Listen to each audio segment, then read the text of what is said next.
Halo, halo, apa kabar? Assalamualaikum warahmatullahi wabarakatuh. Senang sekali saya Rusbun Arif bisa kembali menjumpai Anda semua. Hari ini, hari Senin tanggal 15 Desember 2025, ada peristiwa yang saya yakin ini banyak ditunggu-tunggu oleh publik, terutama mereka yang concern dengan soal atau dengan kontroversi keaslian ijazah mantan Presiden Jokowi yang sampai sekarang kok agak nggak jelas-jelas juga ya, nggak tahu ujung pangkalnya. Yang terjadi kan malah ada sejumlah orang yang dijadikan tersangka oleh Polda Metro Jaya, yakni 8 orang yang dijadikan tersangka oleh Polda Metro Jaya itu. Karena itu kemudian kubu Roy Suryo CS itu meminta agar Polda Metro Jaya melakukan gelar perkara khusus. Ini Anda mesti ingat ya, kalau gelar perkara khusus ini pernah terjadi juga soal ijazah Jokowi waktu ditangani oleh Bareskrim Mabes Polri ya. Pada waktu itu yang mengajukannya adalah TPUA, Tim Pembela Ulama dan Aktivis. Nah sekarang atau hari ini akan dilakukan gelar perkara khusus oleh Polda Metro Jaya. Dan dengan gelar perkara khusus itu setidaknya nanti persoalannya itu menjadi lebih clear harusnya ya, seperti itu. Karena gelar perkara khusus itu kan dihadiri tidak hanya oleh dua kubu yang bersengketa, yakni kubunya Joko Widodo dan kubunya dua klaster ya. Kalau kita sebutnya mungkin secara mudahnya Roy Suryo CS gitu ya. Dan selain itu juga dihadiri internal oleh polisi, lembaga-lembaga pengawasnya, misalnya inspektorat atau Irwasum ya biasanya menghadiri. Kalau inspektur pengawasan umum biasanya yang menghadiri seperti ini. Kemudian ada juga nanti ada Kompolnas, kemudian Ombudsman, dan juga beberapa pihak lain yang dianggap berkepentingan atau berkaitan dengan kasus ini. Nah, yang sangat diharapkan oleh kubu Roy Suryo CS itu adalah Polda Metro Jaya itu menunjukkan kepada mereka soal ijazah Jokowi yang diklaim sebagai ijazah yang asli itu. Karena sampai sekarang kan soal ini belum pernah dibuka secara transparan kepada publik. Nah, sebelum ijazah itu transparan, kok Polda Metro Jaya sudah menetapkan 8 orang sebagai tersangka. Ini ada dua klaster, tapi secara umum ini kasusnya adalah pencemaran nama baik, fitnah, dan manipulasi data terkait tudingan ijazah palsu. 8 orang itu yang dijadikan tersangka itu kan dilaporkan langsung oleh Joko Widodo dan kemudian diproses oleh Polda Metro Jaya dalam dua klaster ya. Yang pertama itu klaster fitnah dan pencemaran nama baik, itu meliputi tokoh senior seperti Egy Sujana, kemudian ada pengacara Tri Kurnia Royani ya. Ini seorang perempuan pengacara yang sangat vokal dan sangat aktif. Ada juga Rizal Fadilah, ini seorang ahli hukum yang juga aktif, menulis sangat produktif. Dia menjadi ketua TPUA. Ada juga dua orang lainnya yang dijadikan Rustam Effendi, dan satu lagi yang dijadikan tersangka adalah Damai Hari Lubis, ini seorang pengacara juga. Sementara klaster kedua yang dimanipulasi data berkaitan dengan Undang-Undang ITE itu ya, yakni Roy Suryo, kemudian Rismon Hasiholan, dan juga Dr. Tifah, ini trio RRT. Namun sejak awal ketika 8 orang itu dijadikan tersangka, tadinya malah 12 orang yang mau dijadikan tersangka, tapi belakang menyusut jadi 8 orang. Banyak pengamat, pakar hukum itu mempertanyakan bagaimana mungkin seseorang ditetapkan sebagai tersangka atas tuduhan fitnah, sementara objek utama yang dipersoalkan, yakni soal keaslian ijazah Jokowi, itu sampai sekarang itu belum pernah dilakukan pembuktian secara terbuka dan juga ada penetapan dari pengadilan. Bagaimana di pengadilan sendiri kan Jokowi sendiri kan selalu menolak untuk menunjukkan ijazah aslinya, padahal dia selalu menyatakan bahwa ijazah aslinya itu akan ditunjukkan jika diperintahkan oleh hakim.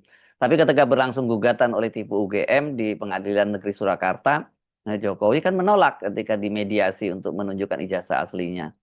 Nah, inilah yang kemudian jadi persoalan. Bagaimana mungkin ijazah aslinya belum ditunjukkan, tetapi orang sudah dijadikan tersangka. Belum lagi, ini soal keraguan mengenai ijazah Jokowi itu dari hari ke hari itu semakin menguat ya. Karena dalam beberapa peristiwa ini menunjukkan juga jadi pertanyaan nih. Misalnya Polda Metro Jaya menyatakan bahwa mereka sudah menyita ijazah asli Jokowi bersama dokumen-dokumen lainnya, dan hal itu juga diperkuat ketika dalam sidang di Komisi Informasi Pusat ya, itu PPID Polda Metro Jaya juga menyatakan bahwa semua dokumen dari Jokowi itu yang termasuk ijazahnya itu juga sudah disita oleh Polda Metro Jaya ini sebagai proses dari perkara yang sedang mereka tangani sekarang ini. Tapi kan belakangan kemudian ketika bertemu dengan Projo di Solo, mereka mengaku mereka ditunjukkan ijazah asli Jokowi itu. Jadi yang benar mana? Apakah ijazahnya juga disita oleh Polda Metro Jaya atau masih penguasaan Jokowi? Ini kan menimbulkan tanda tanya ya. Jadi gelar perkara khusus yang digelar hari ini bukan anggota apa, bukan agenda rutin biasa. Nah, karena ini akan sangat menentukan dan permintaan itu untuk gelar perkara khusus diajukan langsung oleh kubu 8 orang yang tersangka ini tadi ya, kubu Roy Suryo CS lah gitu saya sebutnya ya. Ini tentu saja sebagai respon atas penetapan 8 tersangka tadi ya. Karena menurut mereka janggal secara prosedural dan logika hukum. Salah satu pengacara kubu Roy Suryo CS misalnya ini Abdul Ghafur Sangaji. Secara terbuka menyatakan bahwa gelar perkara khusus harusnya menjadi ruang klarifikasi menyeluruh, bukan sekedar formalitas administratif.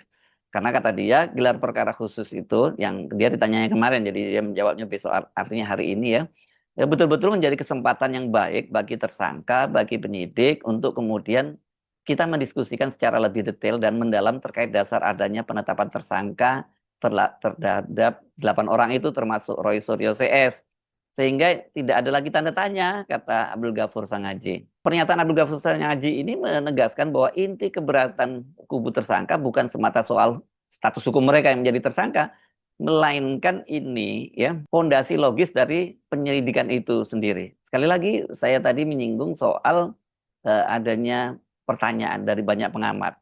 Bahkan ini yang nggak boleh disampingkan atau dianggap main-main karena ini datangnya dari 2 orang ahli hukum tata negara yang sekarang ini menjadi anggota tim reformasi Polri. Salah satunya bahkan ketua reformasi Polri, yakni Profesor Mahfud MD dan Profesor Jimli Asidiki. Kalau Profesor Mahfud MD dengan jelas dia menyatakan bahwa Roy Suryo CS itu tidak bisa jadi tersangka sebelum ada keputusan dari pengadilan tentang keaslian keabsahan keaslian ijazah dari Joko Widodo. Ya karena dasarnya yang menjadi persoalan sekarang kan adalah ijazah Jokowi.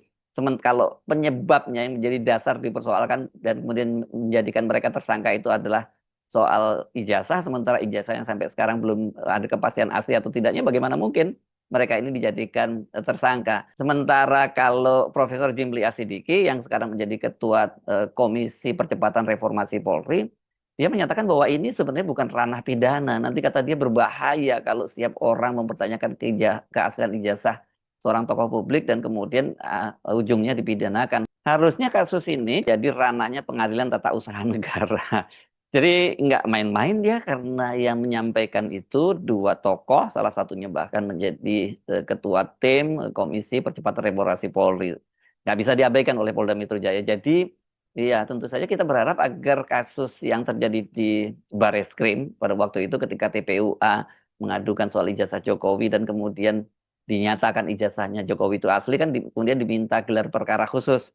Dan ketika dilakukan gelar perkara khusus hasilnya sama bahwa ijazah Jokowi dinyatakan asli dan itu keputusan dari Bareskrim itu membuat publik sampai sekarang tidak puas dan terus mempersoalkan ijazah Jokowi. Jadi hal yang sama saya kira nggak boleh terjadi di Polda Metro Jaya ini apalagi ini berkaitan dengan dijadikan orang tersangka artinya ada konsekuensi hukum 8 orang ini kemungkinan akan masuk ke bui harus dipenjara tapi dasar hukumnya itu tidak jelas. Nah, mengapa soal keaslian ijazah Jokowi ini kemudian makin menimbulkan tanda tanya?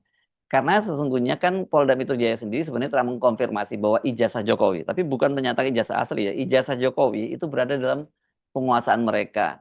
Ini mereka itu menyatakan kalau ini dari pernyataan Kepala Bidang Humas Polda Metro Jaya, yakni waktu itu masih dijabat oleh Komisaris Besar Polisi Ade Arisam Indradi, dia pada tanggal 24 Juli 2025 dia menegaskan bahwa ijazah Pak Jokowi itu ada di tangan mereka, tangan Polda Metro Jaya. Kami konfirmasi bahwa benar itu kata Ade Arisam Indradi. Dan pernyataan itu kemudian diperkuat dalam berbagai keterangan resmi Polda Metro Jaya termasuk saat berlangsung persidangan sengketa informasi di Komisi Informasi Pusat ya, itu pada bulan November kemarin ya di mana pada waktu itu pejabat PPID dari Polda Metro Jaya menyatakan bahwa semua dokumen milik Jokowi termasuk ijazahnya itu berada dalam penguasaan penyidik Polda Metro Jaya. Nah, jadi dari keterangan polisi, semua ijazah asli itu, semua dokumen asli termasuk ijazahnya itu ada di tangan Polda Metro Jaya.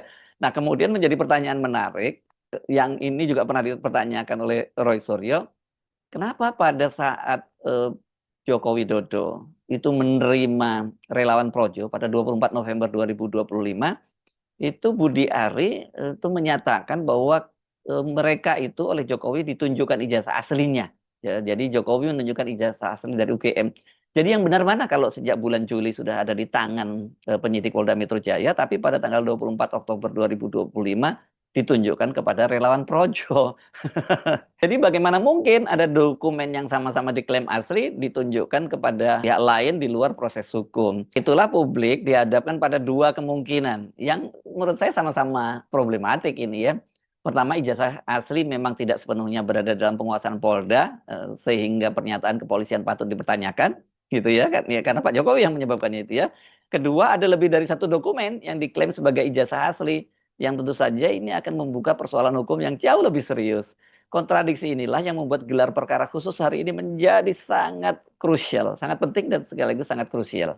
Nah, kalau dari tadi menggunakan para pendapat atau logika dari para pengamat hukum, ya, karena apa mereka menilai janggal, bukan karena substansi laporan semata, melainkan karena urutan logika penyidikan yang terbalik ya. Dalam logika hukum pidana, khususnya pada delik pencemaran nama baik dan fitnah, kebenaran atau ketidakbenaran dari objek tudingan seharusnya kan diuji terlebih dahulu ya. Jika objek yang dituduhkan ternyata benar, maka unsur fitnah, unsur pidana fitnah itu menjadi gugur gitu ya. Karena apa kalau misalnya dalam kasus ijazah Pak Jokowi, Pak ijazahnya ternyata benar yang dituduhkan oleh Roy Suryo dan kawan-kawan, ijazahnya palsu. Yang nggak ada dasar hukumnya untuk menjadikan mereka memfitnah gitu, apalagi mengubah-ubah faktanya, gitu, mengubah-ubah dokumen gitu ya, dokumen elektronik. Nah, kalau kemudian ini dilanjutkan ke proses hukum, kemudian mereka menjadi terdakwa dan kemudian dijatuhi hukuman lagi oleh hakim, ini kan bisa menjadi pengadilan sesat begitu ya. Jadi memang harusnya logikanya ijazahnya dulu yang dipastikan keasliannya, baru melangkah ke langkah-langkah pidana lainnya. Inilah yang kemudian membuat orang melihat ini Polri kok masih dalam pengaruh kekuasaannya mantan Presiden Joko Widodo ya, padahal dia kan sudah bukan jadi presiden lagi, tapi kok masih sangat kuat sehingga ketika kasusnya diadukan ke Bareskrim, kemudian Bareskrim menjustifikasi bahwa ijazah Jokowi itu asli, walaupun sebenarnya Bareskrim tidak punya kewenangan seperti itu. Nah, ketika dilaporkan ke Polda Metro Jaya, padahal kebenaran ijazahnya itu asli tidaknya belum ada, mereka langsung jadi tersangka. Ini yang saya kira hari ini harusnya menjadi poin yang krusial. Jadi, gelar perkara khusus yang dilakukan oleh Polda Metro Jaya hari ini yang akan menghadirkan berbagai pihak itu ya, mulai dari unsur internal kepolisian, lembaga independen, hingga kuasa hukum dari kedua belah pihak ya. Secara normatif, forum ini seharusnya menjadi ruang evaluasi objektif terhadap seluruh proses penyidikan. Namun secara politik dan hukum, gelar perkara ini juga menjadi ujian besar loh bagi kredibilitas aparat penegak hukum. Apakah forum ini akan benar-benar membuka substansi perkara, termasuk menunjukkan dan menguji ijazah yang disengketakan, atau justru berakhir sebagai prosedur administratif tanpa jawaban substansif? Kalau dari sisi kubu Roy Suryo dan juga para pengamat yang independen, ya jelas kasus ini nggak boleh dilanjutkan selama keaslian ijazah Jokowi itu dipastikan belum dapat keabsahan dari pengadilan, belum mendapat penetapan dari pengadilan. Jadi gelar perkara khusus hari ini itu menjadi lebih dari sekedar forum teknis kepolisian. Ini berubah menjadi ujian terbuka bagi logika hukum dan kredibilitas penegakan hukum itu sendiri, dan juga independensi kepolisian sebagai aparat penegak hukum. Publik itu sebenarnya nggak menuntut sensasi ya, apalagi menghakimi Joko Widodo. Sebenarnya kan ini soal, banyak sekali yang menyatakan soal yang sederhana kok. Kalau Pak Joko Widodo menunjukkan ijazahnya dan kemudian diuji secara publik, kasusnya akan selesai, nggak berlarut seperti sekarang ini gitu ya.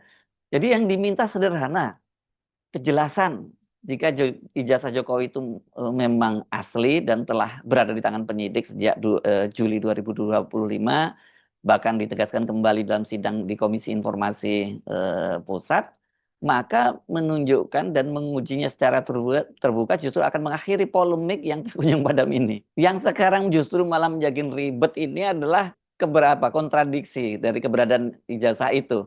Yang satu disebut sudah disita dan dikuasai oleh aparat penegak hukum, dalam hal ini dikuasai negara dong ya kalau aparat penegak hukum itu, representasi negara. Di sisi lain Jokowi masih atau bukan Jokowi lah kita yang menyatakan pada publik kan pada waktu itu adalah Ketua Umum Projo, Budi Ari Setiadi.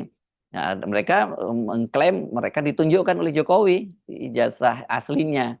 Jadi pertanyaan yang mendasar yang tidak bisa dihindari, atas dasar apa 8 orang itu sekarang sudah ditetapkan sebagai tersangka? Dalam negara hukum, seseorang tidak boleh dihukum karena mempertanyakan sesuatu yang belum pernah dibuktikan secara transparan. Penetapan tersangka seharusnya menjadi ujung dari proses pembuktian, bukan titik awal menutup ruang klarifikasi. Karena itu gelar perkara khusus hari ini adalah menjadi momen penentu apakah aparat akan memilih jalan terang dengan membuka seluruh fakta apa adanya, atau justru membiarkan perkara ini terus menggantung dalam kabut ketidakpastian. Jawaban atas pertanyaan itu bukan hanya menentukan nasib 8 orang tersangka ini ya, tetapi juga menentukan apakah hukum itu berdiri sebagai penjamin keadilan atau sekedar menjadi alat kekuasaan. Ini pasti sulit dihindari ketika ini berkaitan dengan Joko Widodo. Nah, kita sekarang bisa menduga-duga saja. Apakah gelar perkara khusus ini nanti akan berakhir sama dengan gelar perkara khusus yang dilakukan oleh Barreskrim? Kalau dalam Barreskrim kan yang mengadukan pada waktu itu adalah TPU, Tim Pembela Ulama dan Aktivis, yang sekarang mereka juga 5 orang diantaranya menjadi tersangka. Kan kemudian dilakukan gelar perkara khusus atas permintaan mereka karena mereka mengadukan ke pihak pengawas di ini, Bawasidik di Mabes Polri, bahkan juga dilaporkan ke Kadif Propam segala macam. Tapi kan kemudian keputusannya dinyatakan bahwa ijazah Jokowi itu asli. Dan ini pun waktu itu juga menimbulkan persoalan karena mereka banyak yang mempertanyakan apa kompetensinya Mabes Polri menyatakan ijazah seseorang, dalam hal ini Jokowi, itu sebagai asli. Nah, sekarang kasus yang sama sebenarnya beririsan meskipun tidak persis, yang karena sekarang yang mengadukan adalah Joko Widodo. Apakah akan berakhir juga sama gitu, dinyatakan bahwa mereka ini penetapan mereka sebagai tersangka itu sah gitu. Kalau pertanyaan dinyatakan sah atas dasar apa gitu? Kalau karena ijazah Jokowi belum dinyatakan keasliannya, ini kan jadi dilematis. Dan kalau nanti endingnya sama dengan apa yang terjadi di Barreskrim, saya kira ini nanti bukan saja ketidakpercayaan orang terhadap keaslian ijazah Jokowi itu makin membesar, tapi ini institusi Polri, dalam hal ini Polda Metro Jaya, akan menjadi kepercayaan publik juga akan makin terkikis. Karena kalau itu terjadi, publik tidak bisa terhindarkan akan memberikan semacam judgement gitu bahwa ya polisi masih dalam sepenuhnya dikuasai oleh mantan Presiden Jokowi, atau kalau tidak dikuasai masih sepenuhnya dalam pengaruh mantan Presiden Joko Widodo. Kalau itu yang terjadi, orang kemudian bertanya lah, kalau gitu bagaimana peran Pak Prabowo sebagai presiden? Saya Arif, sampai jumpa lagi. Wassalamualaikum warahmatullahi wabarakatuh.